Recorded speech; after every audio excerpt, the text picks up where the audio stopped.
দেখো, তাহলে আমরা বিক্রিয়ার ক্রম পড়েছিলাম কি কি, যে বিক্রিয়ার ক্রম শূন্য হয়, প্রথম হয়, দ্বিতীয় হয়, ঋণাত্মক হয়, এমনকি ভগ্নাংশ হয়। তাহলে আমরা এখন শুরু করব শূন্য ক্রম বিক্রিয়া। তাহলে শূন্য ক্রম বিক্রিয়াটা কিরকম, তা কিরকম বলেছে যে সমস্ত রাসায়নিক বিক্রিয়ায় বিক্রিয়ার হার বিক্রিয়কের শূন্য ঘাতের উপর নির্ভর করে, অর্থাৎ কোন রকম বিক্রিয়ক পদার্থের উপর নির্ভর করে না, তাকে আমরা বলবো শূন্য ক্রম বিক্রিয়া। একটা এক্সাম্পল দেখে নাও। তাহলে এ হচ্ছে একটা বিক্রিয়ক পদার্থ, এখান থেকে তোমার তৈরি হলো বিক্রিয়াত পদার্থ পি। কেমন?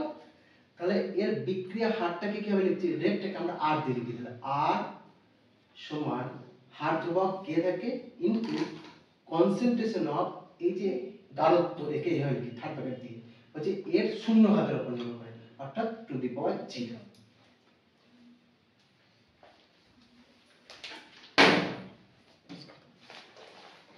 এই একটা উদাহরণ কি না, শূন্য ক্রম বিক্রিয়ার উদাহরণ মিথেন গ্যাস এবং ক্লোরিন গ্যাস, দুটো গ্যাসীয় পদার্থ যেটা বিক্রিয়ক পদার্থ। এদেরকে সূর্যালোক বা আমরা বলতে পারি এইচ নিউ বা বিক্ষিপ্ত সূর্যালোকের উপস্থিতিতে যদি এই দুটো বিক্রিয়ক পদার্থের মধ্যে বিক্রিয়া ঘটানো হয়, তাহলে তোমার তৈরি হবে কি CH3Cl আর HCl। এখন বলা হচ্ছে যে এই বিক্রিয়াটা যে হচ্ছে, তাহলে বিক্রিয়াটা না মিথেনের গাঢ়ত্বের উপর নির্ভর করে না ক্লোরিনের গাঢ়ত্বের উপর নির্ভর করে। তাহলে এই বিক্রিয়া হারটাকে আমরা কিভাবে দেখাবো, তাহলে বিক্রিয়া হার R সমান কে, কে হচ্ছে হার ধ্রুবক, ইনটু কনসেন্ট্রেশন অফ CH4। তাহলে এই যে মিথেন আছে এর গাঢ়ত্বের উপর নির্ভর করে না, তাহলে টু দি পাওয়ার 0, এবং concentration of Cl2 to the power 0, অর্থাৎ মিথেনের গাঢ়ত্বের উপর নির্ভর করে না, আবার ক্লোরিনের গাঢ়ত্বের উপর নির্ভর করে না, অর্থাৎ যে কোনো সংখ্যা বা যে কোনো গাঢ়ত্বের টু দি পাওয়ার যদি 0 হয়, তাহলে সেটা কি হয় 1 হয়ে যায়। তাহলে বলতে পারি যে বিক্রিয়ার R সমান K। তাহলে দেখলাম এই যে বিক্রিয়ায় দুটো বিক্রিয়ক পদার্থ আছে, তা সত্ত্বেও এরও গাঢ়ত্ব বা এরও গাঢ়ত্বের উপর নির্ভর করে না। এটা কিরকম হতে পারে দেখে নাও। মনে করো দুটো তোমাদের বিকার আছে, একটা বিকারে মিথেন আছে আর একটা বিকারে কি আছে, ক্লোরিন গ্যাস আছে। এবার এই যে দুটো গ্যাস যাতে পরস্পরের সঙ্গে সংযোগে আসতে পারে, তার জন্য কি করা হয়েছে না, ওদের মধ্যে একটা চ্যানেল করা হয়েছে যাতে দুটো গ্যাস সমানভাবে মিশে যেতে পারে। এবার ওরা যদি মিশে যায় সমসত্ত্বভাবে, তাহলে এই প্রোডাক্টটা তৈরি হবে। তাহলে প্রোডাক্টটি যে তৈরি হবে, এটা প্রোডাক্ট তৈরি হওয়ার জন্য আমাদের বোঝার কিছু কারণ নেই বা বুঝতেও পারবো না, কারণ এদের মধ্যে কোনো রকম কালার চেঞ্জের কোনো ব্যাপার নেই। আমি ধরলাম যদি কোনো কারণে এই প্রোডাক্টগুলো তৈরি করে, তাহলে আমাদের কাছে এরকম কোনো যন্ত্র বা এরকম কোনো এক্সপেরিমেন্ট করব যাতে বুঝতে পারি যে প্রোডাক্ট তৈরি হচ্ছে। তাহলে এই দুটো বিকার নিয়ে তুমি সকাল থেকে এক্সপেরিমেন্ট করতে শুরু করছো, দেখছো যে কি হচ্ছে না হচ্ছে। দেখলে সকাল 6টার সময় দুটো বিকারকে রেখে রেখেছি, যেখানে একটাতে মিথেন গ্যাস ভরা আর একটাতে ক্লোরিন গ্যাস ভরা। ওরা কানেক্ট হয়ে আছে, গ্যাসগুলো মিশছে, কিন্তু দেখছি যে প্রোডাক্ট তৈরি করছে না। সকাল 7টার সময় দেখছো না একই ঘটনা, কোনো প্রোডাক্ট তৈরি হচ্ছে না। 8টার সময় দেখছো প্রোডাক্ট তৈরি হচ্ছে না। 9টার সময় দেখছো প্রোডাক্ট তৈরি হচ্ছে না। বিরক্ত হয়ে গেলে শেষে দেখলে যে হ্যাঁ, যখন দুপুর 12টা কি 1টার দিকে সেই সময় দেখছি যে প্রোডাক্টগুলো তৈরি করেছে। তাহলে কি যে এখানে একটা টাইম অর্থাৎ একটা সময় পরে দেখছে না এদের মধ্যে প্রোডাক্টটা তৈরি করছে। তার মানে কি যে এই যে সকাল 7টা থেকে আস্তে আস্তে 8টা 9টা 10টা এরকম যাচ্ছে, আস্তে আস্তে কি হচ্ছে যে সকাল থেকে যত দুপুরের দিকে যাচ্ছে তত কি হচ্ছে উষ্ণতা বাড়ছে। অর্থাৎ এই বিক্রিয়াটা কি বলতো, উষ্ণতা অর্থাৎ সূর্যালোকের যে তাপমাত্রা থাকে সেই তাপমাত্রার উপর নির্ভরশীল। তাহলে এখানে কোনো সময় দেখো মিথেন আমি 12টার সময় বেশি নিয়ে নিচ্ছি বা ক্লোরিন গ্যাস বেশি নিচ্ছি, এরকম কোনো কিন্তু ভূমিকা নেই। তাহলে এখানে ভূমিকাটা কি এই বিক্রিয়াটার জন্য, না এই সূর্যালোকের ভূমিকা, অর্থাৎ একটা নির্দিষ্ট উষ্ণতা প্রয়োজন বিক্রিয়াটা স্টার্ট করার জন্য। তাই এই বিক্রিয়া হারটা বিক্রিয়ক পদার্থের গাঢ়ত্বের উপর নির্ভর করছে না, নির্ভর করছে কাদের উপর, না এই সূর্যালোকের উপর। তাই বিক্রিয়ার হার বিক্রিয়কের গাঢ়ত্বের উপর না নির্ভর করতেও পারে। তাহলে এক্ষেত্রে কিসের উপর নির্ভর করে, না বিক্রিয়া হারটা তোমার কি না উষ্ণতার উপর নির্ভর করে। তাহলে বিক্রিয়া হার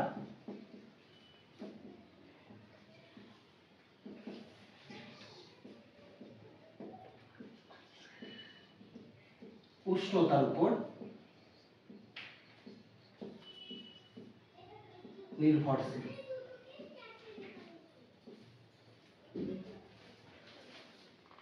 তাহলে আমরা যেটা করবো শূন্যক্রম বিক্রিয়ার হার সমীকরণ প্রতিষ্ঠা। এই যে হার সমীকরণটা করব সেটা হচ্ছে কি সমাকলিত হার সমীকরণ বা ইন্টিগ্রেটেড হার সমীকরণ। তাহলে আমাদের বিক্রিয়ক পদার্থ কি নিয়েছি A, এখান থেকে তৈরি হচ্ছে প্রোডাক্ট পি। আমি ধরে নিচ্ছি এই যে বিক্রিয়াটা স্টার্ট হবে তার আগে যখন শুরু হয়নি বিক্রিয়াটি, অর্থাৎ যখন t সমান 0 সেকেন্ড, তখন এ বিক্রিয়ক পথে গাঢ়ত্ব হচ্ছে কনসেন্ট্রেশন অফ এ নট, অর্থাৎ ম্যাক্সিমাম গাঢ়ত্ব। তাহলে যে সময় বিক্রিয়ক পথে গাঢ়ত্ব ম্যাক্সিমাম এবং বিক্রিয়াটা স্টার্টই হয়নি, তখন প্রোডাক্ট শুরু হবে না, তখন প্রোডাক্ট কি 0। এবার যখন কিছু সময় অন্তর 1 সেকেন্ড 2 সেকেন্ড 3 সেকেন্ড, তখন কি হচ্ছে আস্তে আস্তে বিক্রিয়াটা গাঢ়ত্ব কমতে শুরু করেছে, অর্থাৎ কিছু পরিমাণ বিক্রিয়ক পদার্থ ভেঙে বিক্রিয়াত পদার্থ তৈরি করবে। এই সময় যদি আমি ধরে নিলাম সাপোজ টি সেকেন্ড, সেটা 5 সেকেন্ড হতে পারে বা 10 সেকেন্ড হতে পারে, সেটা কি না এ বিক্রিয়ক পদার্থের x পরিমাণ বা x মোলার গাঢ়ত্ব সে কি হচ্ছে কমে গেছে বা ভেঙে গেছে। তাহলে যেটুকু পরিমাণ বিক্রিয়ক পদার্থ ভেঙে যাবে ঠিক সেই পরিমাণ বিক্রিয়াত পদার্থ উৎপন্ন করবে। তাহলে যে বিক্রিয়াত পদার্থটা উৎপন্ন করলো তার পরিমাণ হচ্ছে x, সে মোলার দিয়েও বলতে পারি, তার হচ্ছে x মোলার বিক্রিয়াত পদার্থ উৎপন্ন হয়েছে। তাহলে আমরা বিক্রিয়ক পদার্থ কত নিয়েছিলাম, কনসেন্ট্রেশন অফ A নট, যেটা ম্যাক্সিমাম বলছি। তাহলে এখান থেকে x মোলার গাঢ়ত্ব আমি বাদ দিয়ে দেব। তাহলে যদি concentration of A not minus x বাদ দিয়ে দিই, তাহলে এই যে অ্যামাউন্টটা থাকছে সেটা পড়ে এসে হচ্ছে কনসেন্ট্রেশন অফ AT। তাহলে এখানে দুটো গাঢ়ত্ব পেলাম, এক কি না যখন বিক্রিয়াটা শুরু হয়নি তখন বিক্রিয়ক পদার্থের ম্যাক্সিমাম গাঢ়ত্ব, একে আমরা বলছি কনসেন্ট্রেশন অফ A নট। আর যখন বিক্রিয়াটা স্টার্ট হয়ে গেছে, কিছু সময় স্টার্ট হওয়ার পরে টি সেকেন্ড পরে বলছি, টি সেকেন্ড পরে গাঢ়ত্ব হচ্ছে কনসেন্ট্রেশন অফ AT, যেটা হচ্ছে টি সেকেন্ড পরে। বিক্রিয়া হার R সমান কি হচ্ছে K, অর্থাৎ বিক্রিয়া হার ধ্রুবক কিন্তু যে বিক্রিয়ক পথে যে গাঢ়ত্ব সেটা হচ্ছে concentration of A to the power 0। যেহেতু শূন্য ক্রম বিক্রিয়া বলে দিয়েছি, তাহলে বিক্রিয়কের গাঢ়ত্বের উপর নির্ভরই করে না, ওই জন্য বিক্রিয়া হার R সমান K into concentration of A to the power 0। এটা এ নট নয় কিন্তু, তাহলে এটাকে আমরা লিখতে পারি R সমান K, কারণ concentration of A to the power 0 এটা মানে হচ্ছে যে 1। এখন এই রেটটাকে আমরা আগে যে অবকলন সমীকরণ করেছিলাম, ডেরিভেটিভ করেছিলাম, তার আকারে লিখছি। কিরকম দেখো, তাহলে r সমান রেট সমান কি d of concentration of dt by dt। তাহলে d of concentration of AT by dt, এটা কি বলছি আমরা r রেট সমান কি হচ্ছে এই কে এটা। এখন কোণাগুলি যদি গুণ করি তাহলে লিখব d of concentration of AT সমান k dt, কোণাগুলি গুণ করলাম। এরপরে আমি এটা কি করব, ইন্টিগ্রেশন করব। Integration d of concentration of AT সমান k কনস্ট্যান্ট এর জন্য বাইরে লিখলাম ইন্টিগ্রেশন dt। এবার এটাকে লিমিটে করব, তারপর টাইমটা কি করে 0 সেকেন্ড থেকে t সেকেন্ড, তাহলে 0 টু t সেকেন্ড। তাহলে 0 সেকেন্ডে বিক্রিয়ক পথের গাঢ়ত্ব সেটা হচ্ছে কনসেন্ট্রেশন অফ A নট, আর t সময় পরে গাঢ়ত্ব তোমার কনসেন্ট্রেশন অফ AT। তাহলে এই লিমিট দিয়ে করব, লিমিট দিয়ে করলে পরে সুবিধাটা কি হচ্ছে যে আমাদের সমাকলন ধ্রুবক প্লাস সি আর নিয়ে আসতে হবে না। এবার দেখো যে এটা কি, তাহলে এটা dx, তাহলে আমরা কি জানি dx এর টাইপ যদি করি এর ইন্টিগ্রেশন হয় x, তাহলে এখানে কি হবে এর ইন্টিগ্রেশন হবে কনসেন্ট্রেশন অফ AT। এবার এর লিমিটটাকে লিখব, কি হবে concentration of AT concentration of A not সমান k। ঠিক এইভাবে যে dt ইন্টিগ্রেশন কি হবে t, তাহলে t এর লিমিটটাকে লিখব 0 t। তাহলে এই যে হারটা, তাহলে rটাকে যদি আমরা ডেরিভেটিভের আকারে লিখি, ঠিক আছে, তাহলে rটাকে কিভাবে আমরা লিখতে পারি না খুব অল্প সময়ের ব্যবধানে বিক্রিয়ক পথে যে গাঢ়ত্বের পরিবর্তন, তাহলে আমি যদি t সময়ের ব্যবধানে বলি dt, অল্প সময়ের ব্যবধানে এর গাঢ়ত্বের পরিবর্তনটাকে হচ্ছে d of concentration of AT। তো এইটুকু গাঢ়ত্বের পরিবর্তন হয়েছে, ঠিক আছে। তাহলে গাঢ়ত্বের পরিবর্তন বাই সময়ের পরিবর্তন, তাহলে এটাকে আমরা ডেরিভেটিভের আকারে প্রকাশ করেছি। কেমন, এবার যেহেতু বিক্রিয়ক পথ ওই জন্য যত সময় অগ্রসর হবে তত কি বিক্রিয়ক পথে গাঢ়ত্ব কমবে, ওই জন্য মাইনাস হচ্ছে, তাহলে মাইনাস দিয়েছি। তাহলে সব জায়গায় মাইনাস হবে, এত এখানে মাইনাসটা দিতে ভুল করে দিয়েছি, তাহলে এখানে একটা মাইনাস দিয়ে দিলাম। তাহলে এরপরে এই লিমিটটা দেখো আমি কি করব, লিমিটগুলো বসাবো। তাহলে লিখছি, তাহলে এই যে লিমিটগুলো বসাবো কি লিখবো, আপার লিমিট মাইনাস লোয়ার লিমিট, তাহলে মাইনাস সাইন দিলাম। আপার লিমিট কি হচ্ছে concentration of AT minus concentration of A not সমান t, টিটাকে একবার বসাবো, আপার লিমিট আছে টি মাইনাস লোয়ার লিমিট। তাহলে ইন্টিগ্রেশনে এই যে লিমিট থাকে আমরা কি করি, আপার লিমিটটা কোথায় বসাই, নেগেটিভ হয়, লোয়ার লিমিটটা বসাই। তাহলে এখানে কি ছিল, আপার লিমিট কনসেন্ট্রেশন অফ এটি, তাহলে এই জায়গায় কনসেন্ট্রেশন অফ এটি বসালাম, মাইনাস কি আছে lower limit concentration of A not, minus concentration of A not বসালাম। কে কনস্ট্যান্ট ছিল, তাহলে টি এর লিমিট একবার আপার লিমিট আছে টি আর মাইনাস দিয়ে লোয়ার লিমিট জি বসিয়ে দিলাম। এখন দেখো এই যে বাইরে মাইনাস আছে ওই জন্য ভিতরের সাইনগুলো কি হয়ে যাবে, চেঞ্জ হয়ে যাবে। তাহলে এর সাইনটা প্লাস ছিল তাহলে এটা মাইনাস হয়ে গেল, আর এটা মাইনাস ছিল মাইনাস অফ মাইনাস প্লাস হয়ে গেল। তাহলে concentration of A not minus concentration of এটি সমান কেটি। তাহলে এখান থেকে যে হার ধ্রুবক কেটাকে আমরা বার করব। তাহলে অতএব কে সমান হচ্ছে যে concentration of A naught minus concentration of AT by T। তাহলে এটা শূন্যক্রম বিক্রিয়ার একটা সমাকলিত হার সমীকরণ প্রতিষ্ঠা, যেখানে কে হচ্ছে বিক্রিয়ার হার ধ্রুবক, concentration of A naught হচ্ছে বিক্রিয়কের প্রাথমিক আরত্ব, মাইনাস concentration of AT হচ্ছে T সময় পরে বিক্রিয়কের আরত্ব, এবং T যেটা হচ্ছে যে কতক্ষণ বিক্রিয়াটা অগ্রসর হয়েছে অর্থাৎ বিক্রিয়ার টাইম। দেখো তাহলে শূন্যক্রম বিক্রিয়ার সমাকলিত হার সমীকরণ কি পেয়েছি, যে এটা, তাহলে k সমান concentration of A naught minus concentration of AT by T। এখন বলবো আমরা কি অর্ধ জীবনকাল বা অর্ধায়ু। তাহলে অর্ধ জীবনকাল বা অর্ধায়ু কি না, বলছে যে যদি কোনো রাসায়নিক বিক্রিয়া, যে কোনো রাসায়নিক বিক্রিয়া বিক্রিয়কের যে প্রাথমিক আরত্ব থাকে, আমি ধরে নিলাম যে এই যে বিক্রিয়ক পদার্থ A এর প্রাথমিক আরত্ব A naught, এটা ধরে আমি 10 মোলার, ঠিক আছে। তাহলে প্রাথমিক আরত্ব হচ্ছে 10 মোলার, বলছে যে সময়ে এই 10 মোলার থেকে অর্ধেক হয়ে যাবে অর্থাৎ 5 মোলার হয়ে যাবে।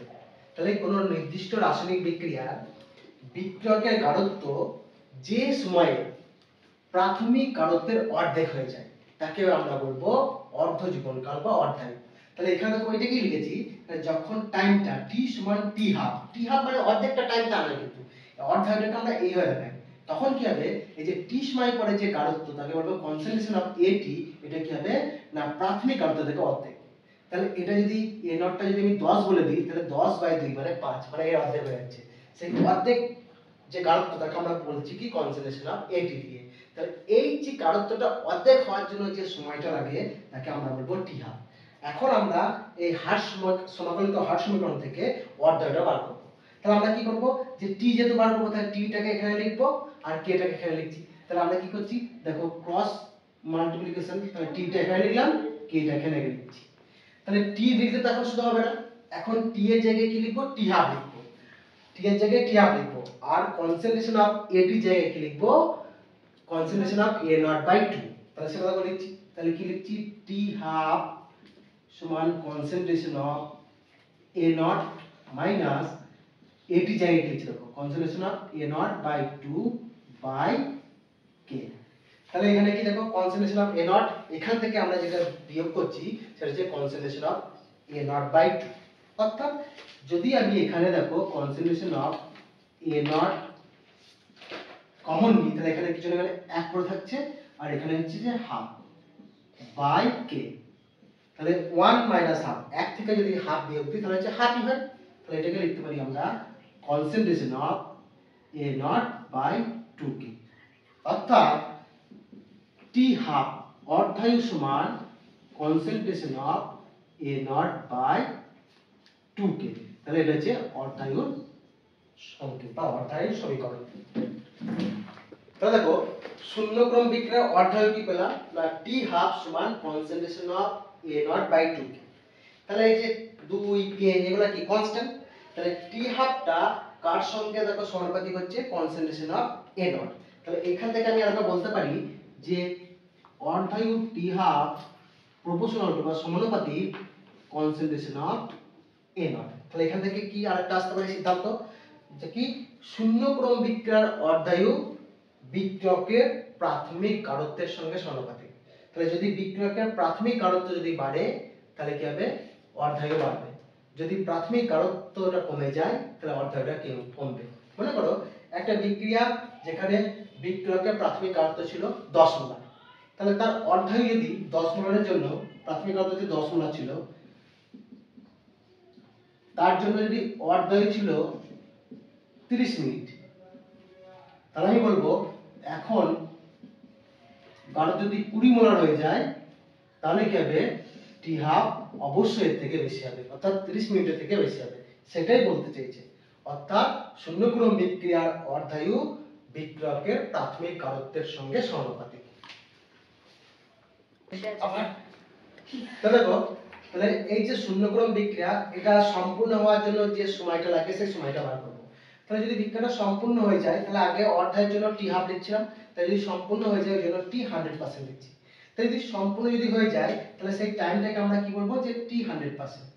তাহলে যদি সম্পূর্ণ হয়ে যায় অর্থাৎ একটা রাসায়নিক বিক্রিয়ার হার, এখানে কি হচ্ছে যে বিক্রিয়কের গাঢ়ত্ব কত নির্ভর করছিল না, কিন্তু কি হচ্ছিল না বিক্রিয়কের একটা প্রাথমিক গাঢ়ত্ব ছিল, সেটাকে বলছি আমি কনসেন্ট্রেশন অফ এ নট। এখন এ নটের ভ্যালু যদি আমি বলে নিই 10 মোলার, তাহলে আস্তে আস্তে যদি বিক্রিয়াটা অগ্রসর হয়, অর্থাৎ 1 second 2 second 3 second 10 second 20 second, তাহলে কি হবে, আস্তে আস্তে গাঢ়ত্বটা কমতে থাকবে। তাহলে 10 মোলার থেকে 9 molar, 8 molar, 7 molar, 6 molar, 5 molar, 4 molar, 3 molar, 2 molar, 1 molar, 0। অর্থাৎ যেই মুহূর্তে বিক্রিয়কের গাঢ়ত্ব অর্থাৎ কনসেন্ট্রেশন অফ এটিটা 0 হয়ে যাবে, তখন কি হচ্ছে, বিক্রিয়াটা শেষ হয়ে গেছে।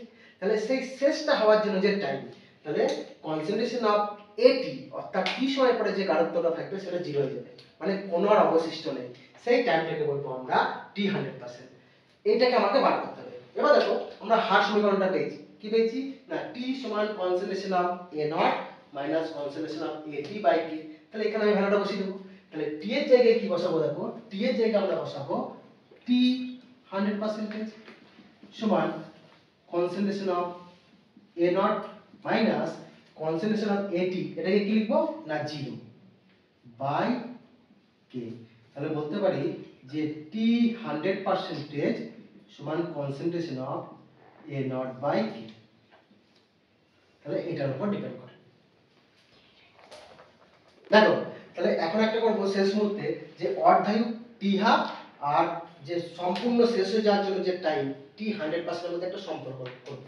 তাহলে টি হাফ সমান কি পেয়েছি না concentration of A not by 2k, আর টি 100% সমান কি পেয়েছি concentration of A not by কে।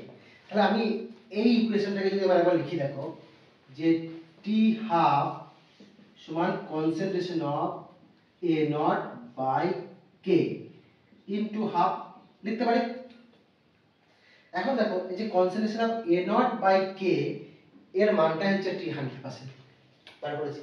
তাহলে এর জায়গায় লিখতে পারি যে টি 100% ইনটু হাফ।